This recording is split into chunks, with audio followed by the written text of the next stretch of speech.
We are more than halfway through the year of 2018, so let's stop and see what new Mac games have released in July. If you were expecting some AAA games, well, as per usual, we don't have any, but what we do have are some amazing games nonetheless that all can enjoy. So without further ado, here are the top 10 new Mac games of July 2018. Welcome to Dia. All of us refugees here used to be slaves. Unfortunately, we're stuck on this island. Starting at number 10, we have The Free Ones. Here we have a first-person platform game for you. It has stunning graphics and a storyline too.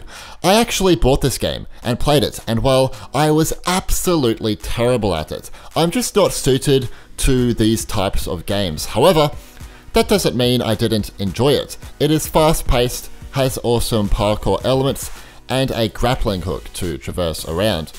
If you can play the game successfully, unlike me, you'll feel like an absolute badass jumping around, exploring amazing landscapes. Also, if you played a story about my uncle, which is very similar, you should enjoy this game.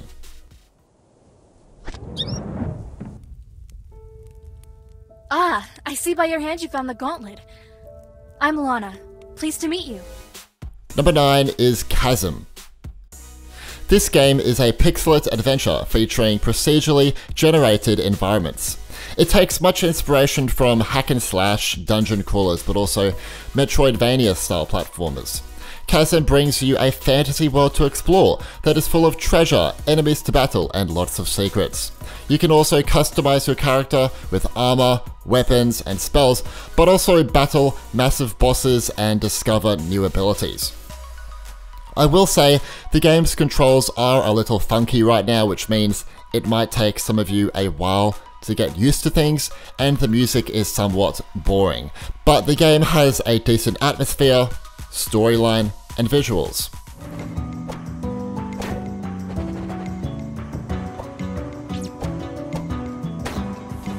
Number 8, we have Clicker Heroes 2. After the huge success of the original game, we now have Clicker Heroes 2 among us. It is currently in early access, and I will admit, it is a little too expensive for what it offers right now. Plus, the first game was free, and I have no idea if this one will become free to play.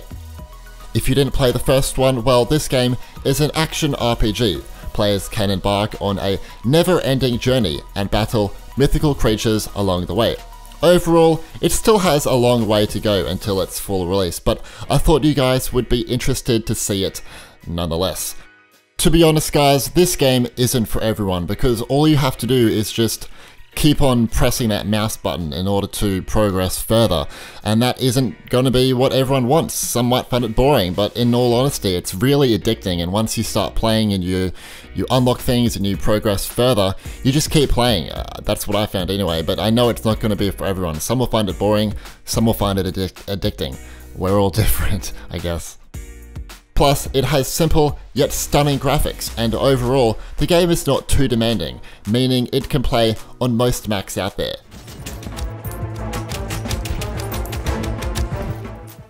Number 7 is La-Mulana 2.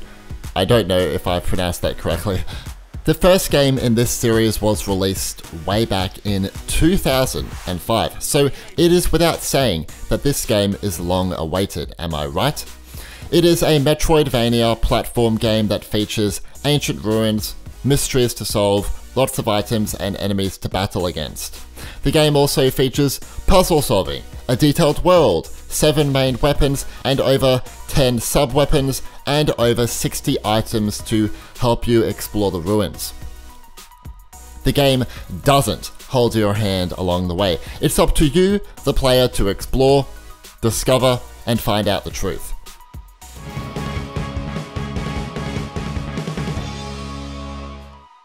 Number 6, we have the Spiral Scouts. This game might have beautiful and cute graphics, but don't let that fool you. You can think of this game as an adult version of Paper Mario or Don't Starve. I say this because the game contains mature content and very bad language, which some might not enjoy. But honestly, I thought it was quite funny and different from what I've played recently. You'll explore, talk to different people, all while having to solve puzzles along the way. The puzzles are often really funny, but do offer gamers a challenge. I will say again, this game contains adult themes. It is not suitable for children.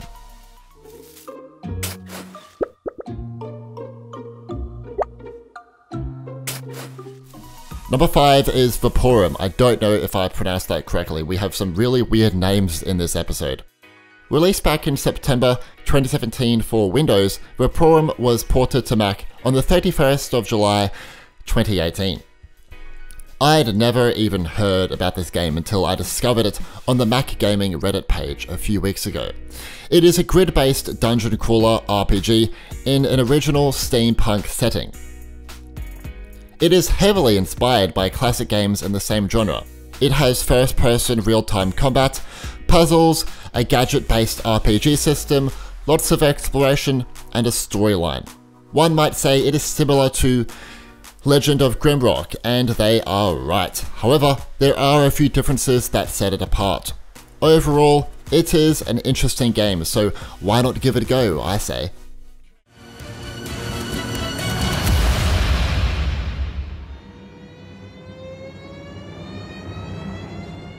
Number 4, we have Poli Universe. This is a survival city building game. It takes place where the planets are only slightly larger than the colonists that inhabit them. This gameplay approach might sound strange, but it makes managing a world somewhat more easy, but at the same time it makes it harder. Plus, it gives the game a very unique and stunning visual appeal. Players must be strategic in laying out your cities to make sure you don't use up the limited space available to you. This makes it very stressful, but also just fun. It is an early access game, however, I'm not noticing any issues on my end.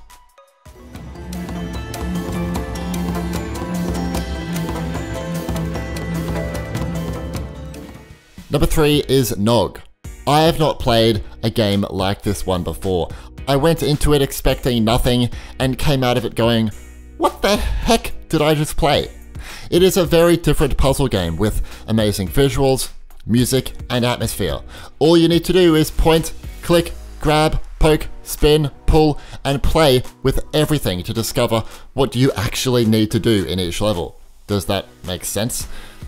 I don't think it is too well known, so please give it a go and let me know your thoughts. Some will love it and some will not, but that's just life, I guess.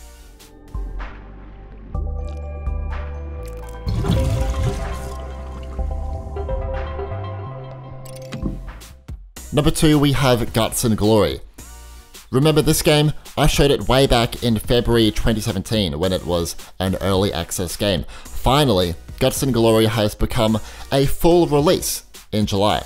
I decided that I would give this game a go, and I loved it.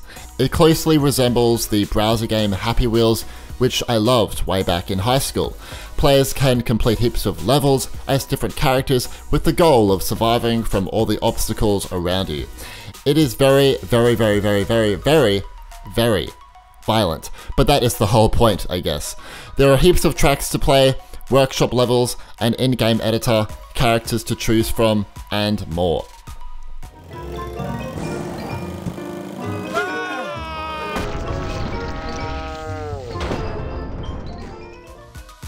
And finally, number 1, we have the Banner Saga 3.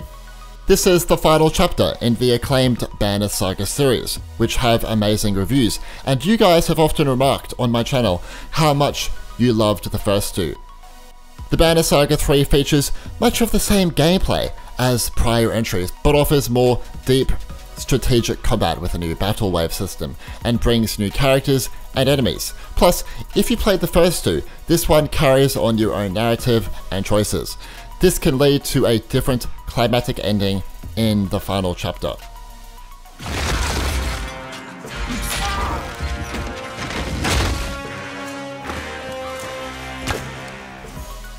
those are the top 10 new Mac games of July 2018. What did you think of these games? Do you love them? Do you hate them? Do you wish we had more AAA games?